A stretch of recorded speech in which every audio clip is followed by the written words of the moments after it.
I've had my testosterone tested. I tested perfectly fine the first time. Then the next time I was a little low.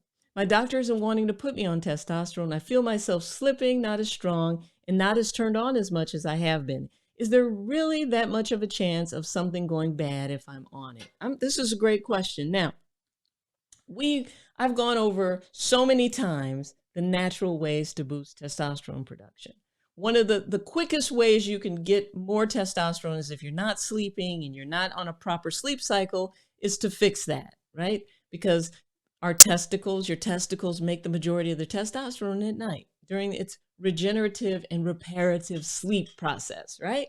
But sometimes too, that may not be enough. You may do everything possible to optimize. You may take the supplements that we've talked about. You may make these lifestyle changes, but if your testosterone is still trending low, not necessarily trending low, but you feel low, you got the symptoms, right? Maybe you're having trouble losing weight. Maybe the belly has taken over and you can't lose it, even though you're doing all the right things, right? That could be your testosterone. Maybe you're moody, having mood swings.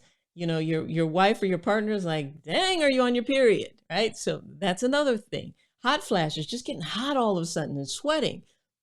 That is a sign that your testosterone could potentially be low. So if feeling really weak, really tired, not having the endurance and the stamina that you used to, those could all be testosterone related issues. So if you are feeling that, then you get your testosterone tested and they're like, yeah, it's borderline low, or it looks okay. And you see the numbers and it's 400 or it's 500 total. That is likely way too low for you. And that you need to have a conversation with a provider who knows how to supplement testosterone. Now, your family practitioner may know how to do that. But a lot of times, if they're not doing it regularly enough, then they may not know exactly what they're doing. You want someone who is dialed in to this process, who reads the journals, who really believes in testosterone supplementation, not someone who's just like, well, we might put you on it. I'm not really sure. And so what I wanted to do too is I wanted to kind of debunk some of these ideas for you. Like I think for a long time we thought, if you on testosterone, it can increase your risk of a heart attack. That was a myth. We thought for a long time that if you were on testosterone, that could fuel your prostate cancer. That too has been proven to be a myth. So what I would love to do is provide for you maybe even like a whole resource sheet of different journal articles that you can share with your providers and look through yourself, so you can know that generally speaking, for the average gentleman, testosterone replacement can be positive.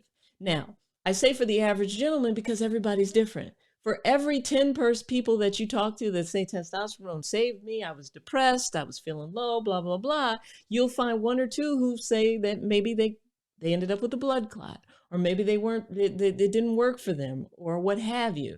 But oftentimes with those cases, I wonder what type of testosterone they were taking.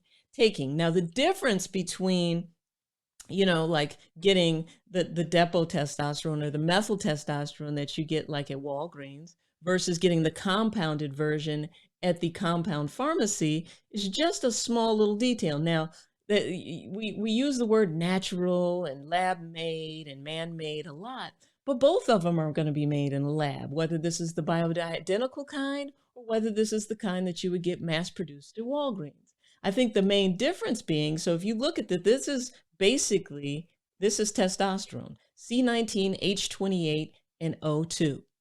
The main difference between these different types of testosterone is really that when you get the bioidentical version of it, is what they're actually doing is they're using things like yams and to make a version of testosterone that looks just like this.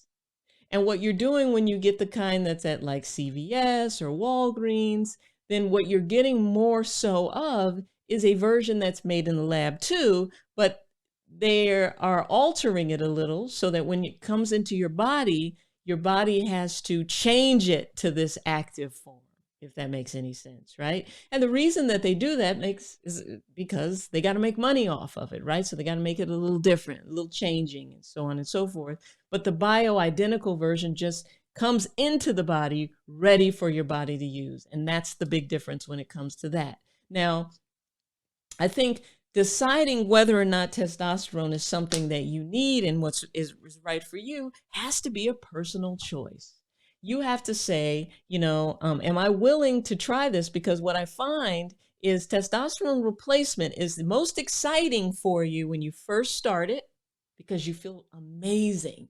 That like you feel testosterone as it's going up and you feel testosterone as it's going down. You don't necessarily feel the euphoria that people talk about when they get on testosterone while you're just maintaining, while your levels are normal. And so I think as providers, we've got to be clearer with you about that usually when you get on testosterone, you're not going to see a massive change in your erections. This is more subtle changes in how you're feeling and how your body is performing. And then maintaining it, really doesn't, for most guys, they're like, yeah, I feel pretty good. But when they really notice it is when it's on the rise, when you first start it. If something happens and you withdraw from it, then you really feel that too. You're like, whoa, I'm tired. I'm just not feeling like myself. One thing that your doctor has to be cognizant of when they put you on testosterone is, what are your estrogen levels doing? What is your hemoglobin and hematocrit doing? And how your overall body is handling this, particularly if you're using kind of one of the synthetic testosterones. How's your liver handling it? And those are the big things to pay attention to. And of course, you're free and total testosterone. Free and total testosterone meaning free, how much of it can my body use? And then the total, how much total is there? All right. So these are great, great, great questions.